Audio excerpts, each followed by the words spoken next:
எனக்கு சில தகவல்லாம் வருது. பட் யாராக இருந்தாலும் கடுமையான நடவடிக்கை நான் எடுப்பேன். பாரபட்சம் பார்க்க மாட்டேன். எனக்கு நெருங்கில் இருந்தாலும் எடுப்பேன். உங்களுக்கு நெருங்கியவள் யாராக இருந்தாலும் உங்ககிட்ட வந்து எது பண்ணாலுமே எதுவுமே கிடையாது, நியாயமான முறையில் வாங்க, வேலையை பண்ணிட்டு போங்க அப்படிங்கிற விஷயத்தை கடுமையாக சொல்லியிருக்காரு. அமைச்சர்கள் எல்லாமே எதிர்பார்க்கலையே, மிக நம்பிக்கைக்குரியவராக இருந்தாங்க. ஆனால் நேற்று கட்சியிலிருந்து எனக்கு உடன்பாடு இல்லை, அவருடைய பெரிய ஒரு மாற்றம் ஏற்பட்டிருக்கு, அந்த மாற்றத்தை வந்து நாங்கள் விரும்பலை, அதை வெளியிலையும் சொல்லிக்கலாம், அது வந்து விரும்பலை அப்படிங்கிறதுல நான் கட்சியிலிருந்து நான் விலகி வருகிறேன்னு சொல்லி எல்லா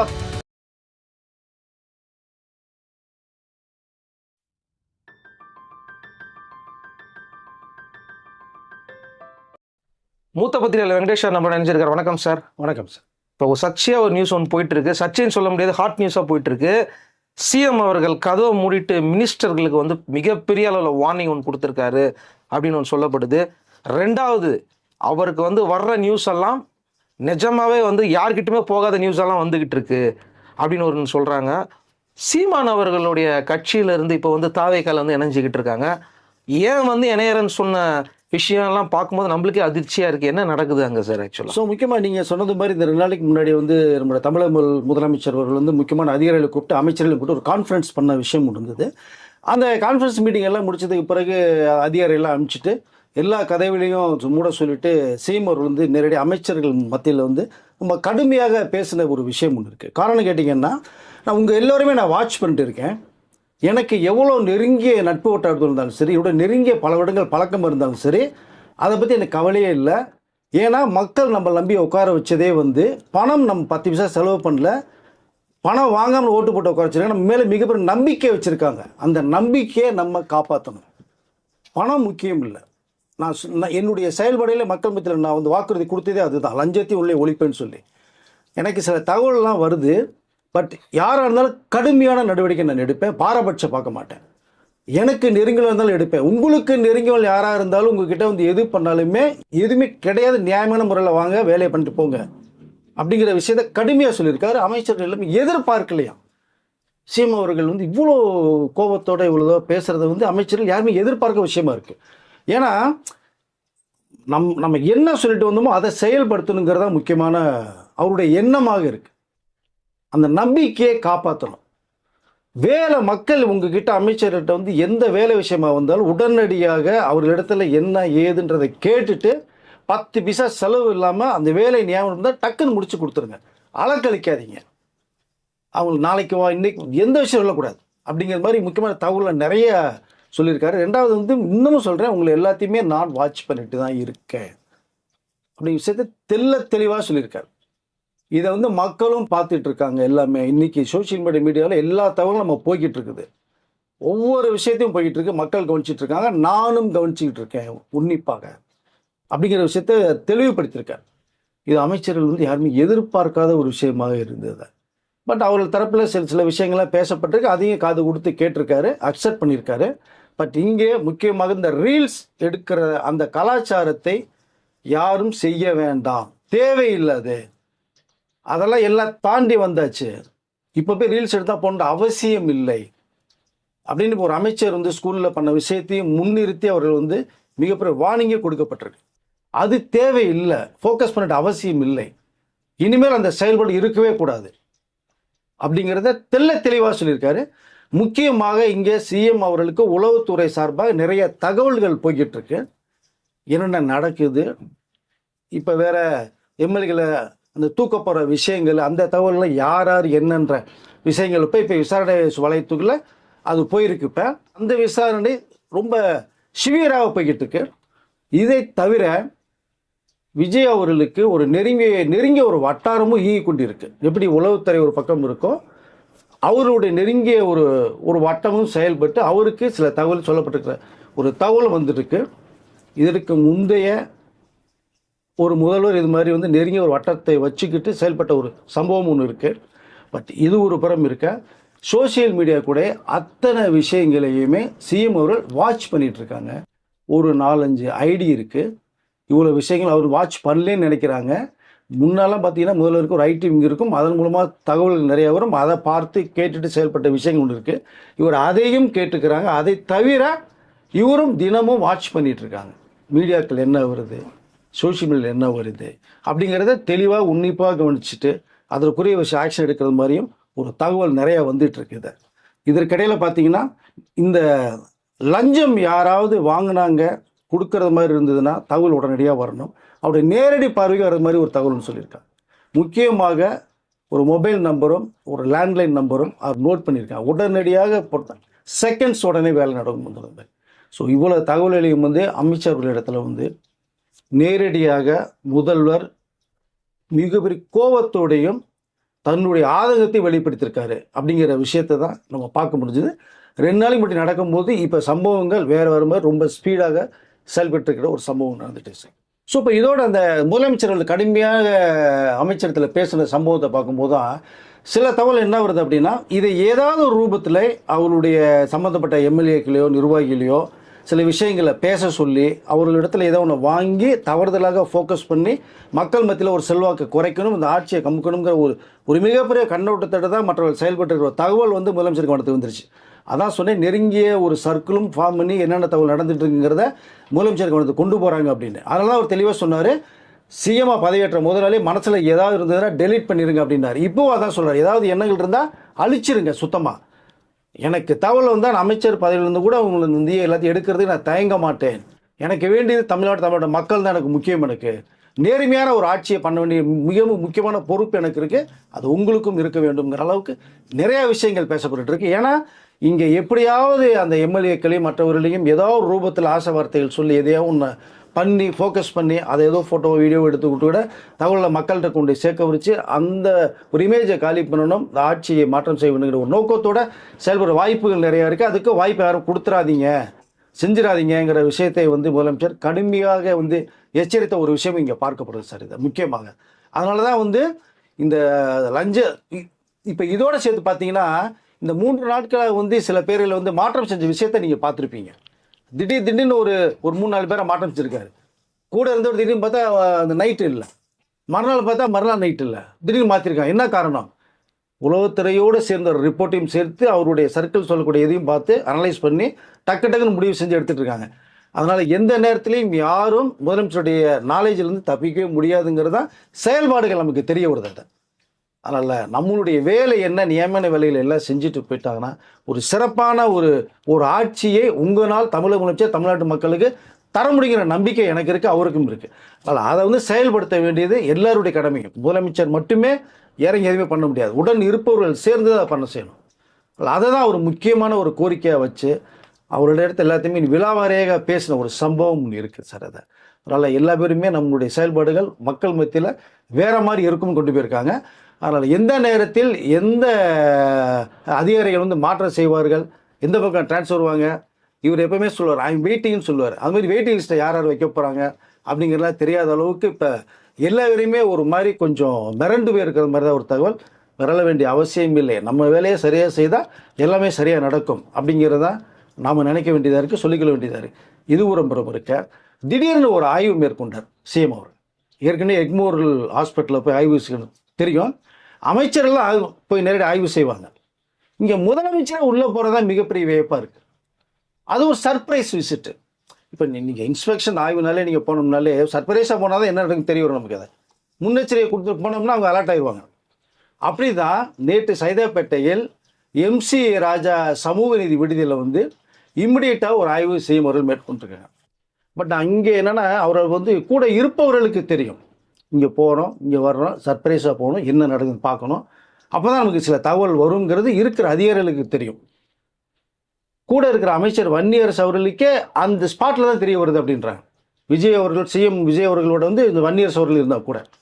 அப்போ இங்கே சைதாப்பேட்டில் எம்சி ராஜா சமூக விடுதியில் போய் முதலமைச்சர் அவர்கள் ஆய்வு மேற்கொள்ளும் போது அத்தனை ஸ்டூடெண்ட்ஸும் சேர்ந்து அங்கே இன்னொன்று பார்த்தீங்கன்னா அந்த ஸ்டூடெண்ட்டாக தான் தெரியும் நம்ம முன்னாடி நம்ம முதலமைச்சர் விஜய் அவர்கள். ஸோ அவர் நிறையா விஷயங்கள் கேட்குறாங்க. நிறைய விஷயங்கள் சொல்லும்போது ஒரு மாணவர் தெல்ல தெளிவாக பேசுகிறார், அருமையாக பேசுகிறார் முதலமைச்சர்கிட்ட. எதையுமே பதிலே கேள்வியே கேட்காம அவர்கள் பேசுகிற அத்தனையும் கைத்தட்டி நின்று கேட்டுட்டு இருக்க முதலமைச்சர். இப்படிப்பட்ட முதலமைச்சர் எங்கே பார்க்க முடியும் நீங்கள் சுருக்கமாக? ஸோ அந்த மாணவர் சொல்லும்போது நிறைய விஷயங்களை சொல்கிறார். சார் சாப்பாடு சரியில்லை, கழிவறை சரியில்லை, சுத்தம் இல்லை, ப்ளே கிரவுண்ட் ஓப்பன் பண்ணி வாலிபால் இதெல்லாம் வச்சுருக்காங்க, அது ஓப்பன் பண்ண மாட்டேங்கிறாங்க. நாங்கள் கஷ்டப்பட்டு படிக்கிற ஃபேமிலி வந்து இங்கே தங்கி சாப்பிட்றோம், சரியான அப்ரோச் இல்லை. ஸோ ஹாஸ்டல் வாடகை விடுதி ஊழியரும் வந்து சரியாக இல்லை. ரெண்டாவது இங்கே ஸ்டூடெண்ட்ஸ்குள்ளேயே சில பிரச்சனைகள்லாம் வருது செய்யுது. நாங்கள் எங்களுக்கு வந்து வீட்டில் பணம்னு கேட்க முடியாது, பார்ட் டைம் ஜாப் போய் பண்ணி எடுத்துகிட்டு வரோம். அந்த நேரத்தில் நைட்டு லேட்டாச்சுன்னா உள்ளே விட மாட்டேங்கிறாங்க. வெளியில் கொசுக்கடியில் படுக்கிறோம், ரெண்டாவது வெளியில் போய் பிளாட்ஃபார்ம் படுக்கிறோம், பார்க்கில் படுக்கிறோம். நிறைய சூழ்நிலைகள் சரியில்லாமல் இருக்குது சார். முதலமைச்சருடைய இந்த கவனத்துக்கு கொண்டு போயிருக்காங்க. சாப்பாடு காலையில் ஒன்று பேர் கேட்டால் சிலிண்டர் இல்லைன்னு சொன்னது எதுவும் இல்லைன்னு சொல்கிறாங்க. முதலமைச்சர் கவனமாக எல்லாம் கேட்டுட்டு உடனடியாக அதிகாரிகளை கூப்பிட்டு என்ன இதில் பண்ணணும் செய்யணும், உடனடியாக மேற்கொள்ளுங்க.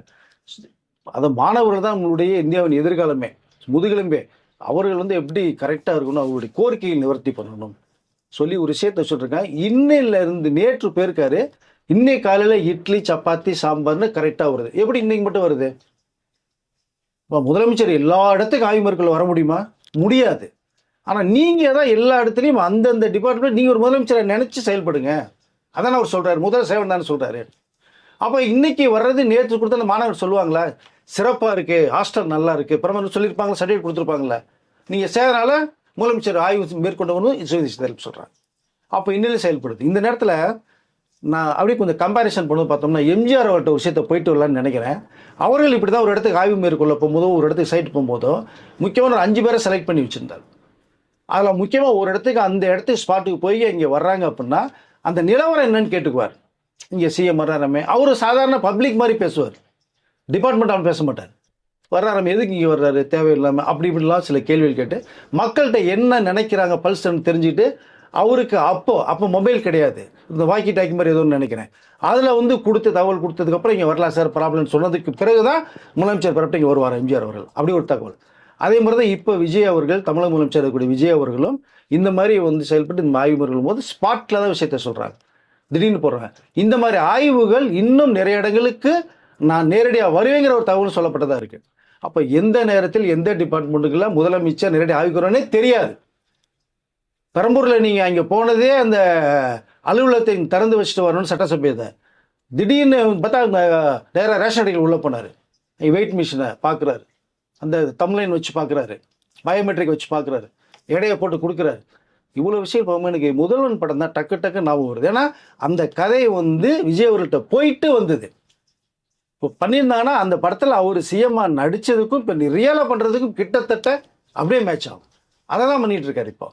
ஸோ இந்த அதாவது அந்த கம்பாரிசன் எம்ஜிஆர் அவர்கள் போனதே பார்த்தீங்கன்னா அவர் மாதிரி வந்து விஜய் அவர்கள் ஆய்வு மேற்கொள்ளுங்கிற ஒரு விஷயத்தை தான் நம்ம வந்து கம்பாரிசன் சொன்னோம். இந்த விடுதியில் வந்து 400க்கும் மேற்பட்ட ஸ்டூடெண்ட்ஸ் இருக்கனால இந்த சிசிடிவி கேமராவில் 64 கேமராக்கள் இயங்கணும், நம்ம 2 தான் இது இயங்குறது மாதிரி ஒரு விஷயத்தை வந்து மாணவர்கள் கோரிக்கை வைக்கிறாங்க. ஸோ எல்லாத்தையும் கேட்டுட்டு இது சிறப்பாக செயல்படணும் அதிகாரிகளை கூப்பிட்டு வார்னிங் கொடுத்தது. இன்னிலேருந்து அது பார்த்தீங்கன்னா ஃபுட்டிலேருந்து, அந்த நீட்டிலேருந்து, அந்த கழிவறையிலேருந்து. ரெண்டாவது பார்த்தீங்கன்னா இந்த ஸ்டூடெண்ட்ஸ் படித்தது போக பார்ட் டைம் ஜாப் போயிட்டு வரும்போது இரவு 12 மணி வரைக்குமே ஒரு டைம் கொடுங்கன்னு சொல்லியிருக்காங்க. இப்போ அது வந்து இன்னிலேருந்து அந்த டைம் எக்ஸ்டன் ஆகுது. நைட் 12 மணிக்கெலாம் நீங்கள் உள்ளே வரலாம். முதல்ல ஒரு 8-9 மணிக்கெலாம் வந்தானே ஸோ பூட்டிடுவோன்ற தகவல். இப்போ 12 மணி வரைக்கும் வரலாம். இப்போ மாணவர்களுடைய அத்தனை கோரிக்கைகளுமே முதலமைச்சர் காதில் ஒன்றும் பேசாமல் கேட்டுட்டு அதிகாரிகிட்ட இதை வந்து சரி பண்ணிடுங்க அப்படின்னு சொல்லப்பட்ட ஒரு விஷயம். இது இப்போ சிறப்பாக செயல்பட ஆரம்பிச்சிருக்கு. ரெண்டாவது இந்த ரேஷன் கடை ஒரு மேட்டர் நான் சொன்னேன். அதில் பார்த்தீங்கன்னா இந்தியாவிலேயே யூனிவர்சல் பேடிஎஸ்ஸில் ரொம்ப சிறப்பாக செயல்படக்கூடிய நம்மளுடைய ரேஷன் கடைகள் அப்படின்னு. அந்த ரேஷனில் எவ்வளோ இருக்குது அப்படின்னா கடைகள் எவ்வளோ இருக்குன்னா 38,424 கடைகள் இருக்குது. ரேஷன் கார்டு எவ்வளோன்னு பார்த்தீங்கன்னா 2,28,00,000 கார்டுகள் இருக்குது. இன்னும் வந்து புதுசாக அப்ளை பண்ணலுக்கு உடனடியாக தரப்படும் அந்த விஷயத்தையும் முதலமைச்சர் வந்து அதில் சொல்லி இமிடியேட் எடுக்க சொல்லியிருக்காங்க. இப்போ அதனால் முதலமைச்சர் எந்த இடத்துக்கு இன்ஸ்பெக்ஷன் வருவார் அப்படிங்கிறது சர்ப்ரைஸாக இருக்கும், தெரியாது. அவர்கிட்ட யாரும் சொல்ல வேணான்னு சொல்லிட்டு திடீர்னு வருவேன். நம்ம சர்க்கிளுக்கு மட்டும் ஒரு 1/2 hour தெரியும். திடீர்னு இந்த ரூட்டில் போகும்போது அவர் போகிற ரூட்டே தலைமைச் செயலேருந்து நேராக நீலங்கரை டக்குன்னு சைதாப்பேட்டை போனது மாதிரி திடீர்னு லெஃப்ட்டில் நந்தனத்துக்குள்ளே உள்ளே விட சொன்னாலும் ஆச்சரியப்படுறது இல்லை, ஒரு பக்கம் டீனருக்குள்ளே விடணும் ஆச்சரியப்படுறதுக்கு இல்லை. அதில் எந்த இடத்தில் எந்த நேரத்தில் முதல்வர் ஆய்வு மேற்கொள்வார் அப்படிங்கிற தகவல் தெரியாது. எல்லா துறையிலும் இருப்பவர்களே நீங்கள் வேலையில் மட்டும் சிறப்பாக செயல்படுங்க, முதலமைச்சருடைய அந்த ப்ரைஸை நீங்கள் வாங்கிக்கிங்க அப்படிங்கிறதான் நான் சொல்லிக்கொள்ள விரும்புகிறேன். இப்போ இதோட தவிர்த்து பார்த்தீங்கன்னா நீங்கள் சொன்னது மாதிரி சீமான் அவர்கள், நான் அந்த பார்ட்டுக்கு உள்ளே வர்றேன். இப்போ அவருடைய நடவடிக்கையை பார்த்தீங்க அப்படின்னா 2 பேர்கள் வந்து நாம் தமிழர் கட்சியிலிருந்து விலகி போயிட்டாங்க. ஒருத்தர் நாம் தமிழர் கட்சியினுடைய வழக்கறிஞர் பாசறை மாநில செயலருடைய எஸ் சங்கர் அவர்கள். சீமான் அவர்களுடைய நெருங்கிய அந்த வழக்கறிஞர் இந்த டிபார்ட்மெண்ட் ஃபுல்லாகவே அவர் பார்த்துட்டு இருந்த ஒரு தகவல், மிக நம்பிக்கைக்குரியவராக இருந்தாங்க.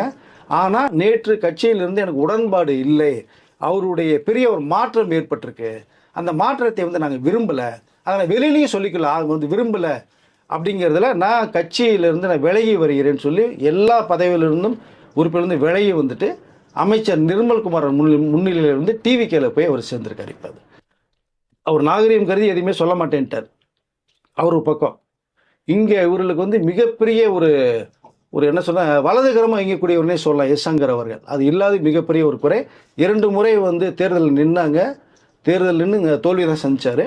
பட் இவருடைய செயல்பாடுகள் சரியில்லை நாம் தமிழர் கட்சியில் அப்படிங்கிற ஒரே காரணத்துக்காக மட்டுமே சொல்லிட்டு அவர் அவர் வெளியில் வந்த ஒரு தகவல். அவர் வந்த அடுத்த நாளே பார்த்தீங்க அப்படின்னா இயக்குனர் மு களஞ்சியம் அவர்கள் கடந்த முறை 1000 லைட்டில் வந்து இப்போ இந்த தேர்தலில் 2020 தேர்தலில் 1000 லைட்டில் நாம் தமிழர் கட்சியுடைய வேட்பாளர் நின்றாங்க. நெருங்கிய நட்பு வட்டாரத்தில் இருந்தவர் களஞ்சியம் சீமான் அவர்கள்லாம் வந்து நெருங்கிய நட்பு வட்டாரத்துக்குள்ள. பட் அவர் திடீர்னு வெளில வர்றார். கேட்டால் நம்மளுடைய தமிழ் தேசிய கொள்கைக்கே மாறுபட்டு செயல்படுறதா இருக்குது, அரசியல் அதாவது வெறுப்பு அரசியலை ஏற்றுக்கொள்ளாமல் செயல்படுறதா கொண்டு இப்போ அந்த வெறுப்பு அரசியல் நம்ம கட்சிக்குள்ளே உள்ளே வந்துருச்சு, நம்ம ஆட்களுக்குள்ளேயே பேச ஆரம்பிச்சிட்டாங்க.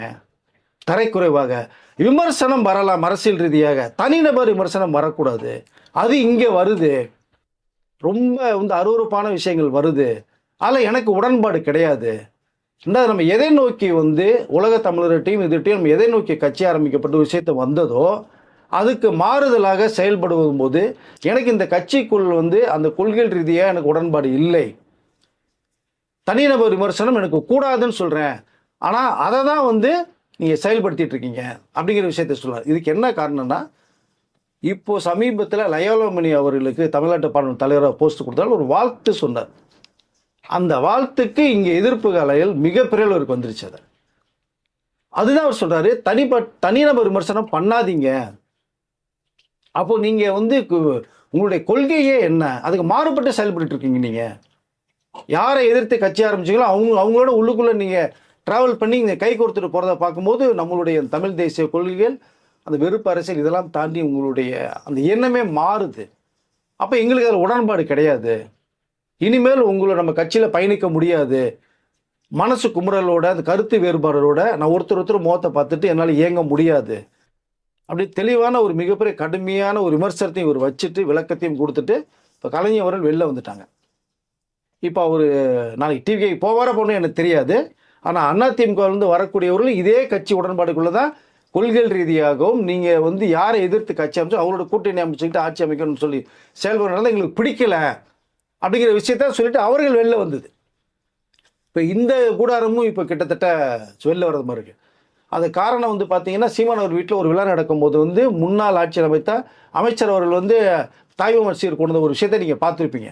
அதுலேருந்தே அது கொஞ்சம் உடன்பாடு சரியில்லைன்ற தகவல் வருது. அதை அப்போ உங்களுடைய அந்த நோக்கம் என்னவாக இருக்குது, உங்களுடைய செயல்பாடு எப்படி இருக்குது? ஸோ ஒரு கல்யாண வீட்டில் போகும்போது கல்யாணம் சம்பந்தமாக பார்த்து பேசிட்டு வரும்போது பார்த்தீங்கன்னா, அங்கே வந்து யாரை எதிர்த்து நீங்கள் பண்ணீங்களோ அவங்களோட கை கொடுத்துட்டு அருகில் உட்காந்து நிறைய விஷயம் பேசப்படுறதை பார்க்கும்போது வந்து நமக்கு வந்து ஒட்டுமொத்தமாக உலக தமிழ் மத்தியில் தேவையில்லாமல் ஒரு வெறுப்பு நமக்கு வருது, நம்ம மேல் அவங்களுக்கு வருது. அப்போ உங்களுடைய பாதை மாறுது, உங்களுடைய கொள்கை மாறுது, தமிழ் தேசியமே இல்லாத அளவுக்கு போகுது அப்படிங்கிற மாதிரியான மிகப்பெரிய ஒரு அந்த மனக்குமுறல்களோட சொல்லிட்டு வெளியில் வந்த விஷயமா தான் இது பார்க்கப்படுது. மு களஞ்சியம் அவர்கள் வெளிப்படையாக சொல்லிட்டாரு, எஸ் சங்கர் அவர்கள் வந்து வெளிப்படையாக சொல்லாமல் நாகரிகம் கருதி வெளில வந்துட்டார். இப்போ இதுக்கப்புறம் யார் வரப்போகிறாங்கன்னு தெரியல. பட் ஆனால் என்ன சீமான் அவர்கள் பேசும்போது ஒரு விஷயத்த சொல்கிறாரு அப்படின்னா, இடைத்தேர்தலில் முதல் நிற்க மாட்டேன்ற ஒரு தகவல் ஒன்று சொன்னாங்க. ஓகே, பட் இப்போ இடைத்தேர்தலில் நிற்கிறேன் அப்படின்னு நிறைய கதைகள் ரொம்ப சுவாரஸ்யமாக தாத்தா பாட்டேன் அப்பன் அப்படின்னு நிறைய விஷயங்கள் சொல்லுவார். அங்கே இந்த கைத்தட்டல் வரும், அது யூஸ்வலாக ரைட். ஓகே, இங்கே இடைத்தேர்தலில் நிற்க மாட்டேன்னு சொல்லிட்டு இருந்தக்கூடியவர் 8% வாக்கு வந்து 4% மாறிடுச்சு. இப்போ இந்த மாதிரி செயல்பாடுகள் தான் கலைஞமும் சங்கர் சார் வெளில போனது. 1% மாறின ஆச்சரியப்படுகின்ற தகவல் தான் அவர்கள் சொல்கிறாங்க. இப்போ இருக்க நம்மளுடைய இமேஜ் டோட்டலாக காலி ஆகிட்டு இருக்கு. இப்போ இடைத்தேர்தலில் நிற்க போகிறதுக்கு ஒரு சம்பவத்தை எப்படி சொல்கிறாருன்னு கேட்டால், பாரதிராஜ் அவர்கள் இறந்து போய் 30 நாட்கள் ஆகுது. 30ஆம் நாள் அந்த காரியம் ஏதோ பண்ணிட்டு ஒரு இது பண்ண போகும்போது பாரதிஜி அவர்கள் வந்து என்னை வந்து தோளில் தட்டி கொடுத்து, நீ 50 பேரோட சட்டசபைக்கு போகணுண்டா அப்படின்னு சொல்கிறாரு. நான் ஆமாம் போவேன்ப்பான்னு சொல்கிறேன் அப்படின்றாரு.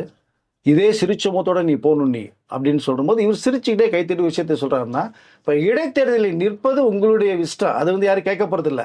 மக்கள் கேட்கவா போகிறாங்க ஏன் நிற்கிறீங்கன்னு. நேற்று சொல்ல இன்றைக்கி வந்து அதை மாற்றி பேச அரசியலினுடைய கொள்கை அது.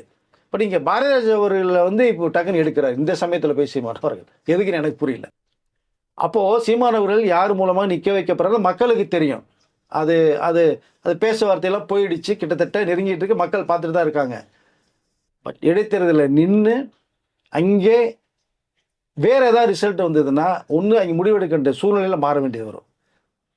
கட்சி தலைவராக இயங்குவதா இல்லை கட்சி இதோடய முடிச்சுட்டு போகிறதாங்கிறத முடிவெடுக்க வேண்டிய சூழ்நிலைக்கு அவர் தள்ளப்படுவார்னு தான் எல்லோரும் பேச ஆரம்பிக்கிறாங்க. தேவையில்லாத விஷயத்தில் வந்து நிற்க வச்சு அதை இமேஜை காலி பண்ணுறதுக்கான வேலைகளை கூட இருக்கும். அதில் இவர்களுக்கு உடன்பாடு இல்லாதனால தான் வெளியில் வர்றாங்க. ஒவ்வொருத்தராக 2 பேர் வந்துட்டாங்க. மெயினான நாட்கள் 2 பேருமே ஒருத்தர் வலதையே ஒரு இடத்துக்கு கூட சொல்லலாம் நம்ம. அப்படிப்பட்டவர்கள் 2 பேருமே. அப்போது எடுத்து நிற்பதற்கு பாரதிஜி அவர்களை வந்து ஒரு விமர்சனத்திற்கு உள்ளாக்குறாங்க. ஸோ இப்படி அவர்களுடைய ஒரு செயல்பாடு இது. 2 பேரும் வெளில வர்றாங்க. இன்னும் தொடர்ந்து யார் வர போகிறான்னு தெரியல. அண்ணாடிக்கும்போது வெளில வர்றாங்க. பட் எதுவாக இருந்தாலுமே இன்னொரு முக்கியமான விஷயம் தமிழக முதலமைச்சருடைய எல்லாருக்கும் அவர் பேசுகிறது என்ன அப்படின்னா, நம்ம கட்சியின் சார்பாகவோ உங்களுக்கு உறவினர் மூலமாகவோ எதுவாக இருந்தாலும் முக்கியமான அரசு பதவிகளை கொடுப்பதை தவிர்க்க வேண்டிட்டார் ஒரே வார்த்தையில். யாரும் பார்க்கக்கூடாது. தகுதியின் அடிப்படையில் மட்டும்தான் அந்த தலைவர் பதவி வழங்கப்படணும். அது டிஎன்பிஎஸ்சி மூலம் இருந்தாலும் சரி, படித்தவர் இருந்தாலும் சரி, அது அந்த வேலை தகுதியானவர் இருந்தாலும் சரி செலக்ட் செய்து அவர்கள் நியமிக்கணும் அப்படின்னு வந்து சொல்லி வந்து சீமாவர்கள் முடிச்சிருக்காங்க டோட்டலாக ஓவராலாக இதை. இப்போ இனிமேல் வந்து அரசியல், அதாவது இந்த சொல்லுவாங்க குடும்ப அரசியல், நமக்கு வேண்டிய மாமை மச்சான் தம்பி தூரத்து சொந்தம் சித்தப்பா பையன் தாத்தா பையன் எந்த பையனாக இருந்தாலும் இவனுமே உள்ள இடம் கிடையாது. படிப்பு இருக்கா, திறமை இருக்கா, தகுதி இருக்கா, இந்த அடிப்படையில் நம்ம அரசு பதவிகள் வழங்கப்படுங்கிற விஷயத்த தமிழக முதல்வர் விஜய் அவர்கள் தெளிவாக சொல்லி முடிச்சிருக்காரு. இதை தான் மக்கள் எதிர்பார்க்க நம்மக்கிட்ட. நான் நேர்மையான ஆட்சியை மட்டும்தான் மக்கள் தரக்கூடியவனாக இந்த விஜயை நினைக்க வேண்டும் மக்கள் அப்படின்னு தெளிவாக சொல்லியிருக்காரு. அதான் சார், கொஞ்ச நாளுக்கு முன்னாடி ரொம்ப நாளாக ப்ரமோஷன் போடாமல் நிறைய பேர் வச்சுருந்தாங்க. இந்த வீடியோவில் பார்க்குறவங்களே நிறைய பேர் சொல்லலாம். ஆக்சுவலாக அவங்களுக்கே தெரியும் நினைக்கிறேன். ஏன் ப்ரமோஷன் போடாமல் வச்சுருந்தாங்க அப்படிங்கிறது அவங்க உள் மனசுக்கு தெரிஞ்சிடும். இவர் வந்து 10 பைசா வாங்காமல் எல்லாருக்கும் ப்ரமோஷன் போட்டு விட்டார். எஸ். அப்போ நீங்கள் ஒரு ப்ரொமோஷனுக்கு எவ்வளோன்னு கணக்கு எடுத்து பார்த்தா அதுவே எங்கேயோ போகுதுன்னு அவங்க கெஞ்சி கூத்தாடிட்டு இருப்பாங்க. இங்கே போகணும் இங்கே போகணும், காசு அந்த காசை கொடுக்க முடியாது. சில பேர் இருப்பாங்க இல்லையா, கொடுத்தாதான் உங்களுக்கு இதை டிரான்ஸ்ஃபருக்கு பணம், எஸ் ப்ரொமோஷனுக்கு பணம், இது எல்லாமே இங்கே நடக்குது. ஆனால் இதை பற்றி யாருமே பேசுறதே கிடையாது. நல்ல விஷயங்கள் யாரும் பேசலைங்க.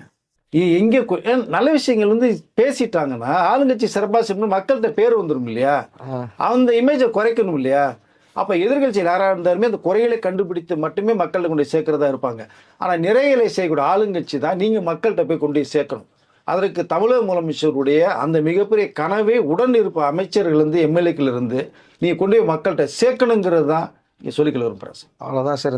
இந்த லஞ்சம் ஊழல் இல்லாமல் இருக்கணும்னு நினைக்கிறவங்களுக்கு கன்ஃபார்மாக இந்த ஆட்சிக்கு சப்போர்ட் பண்ணுவாங்க. கண்டிப்பாக. ஐயோ எங்களால் சம்பாதிக்க முடியல அப்படின்றவங்க கன்ஃபார்மாக அதை வந்து வேற மாதிரி பேசுவாங்க. இல்லை, இப்போ நிறைய மாற்றம் வந்துகிட்டு இருக்கு. லஞ்சம் வாங்கினவர்களே இப்போ வேணான்னு சொல்லக்கூடிய நிலைமைக்கு இப்போ அவங்களே ஆளாயிருக்காங்க.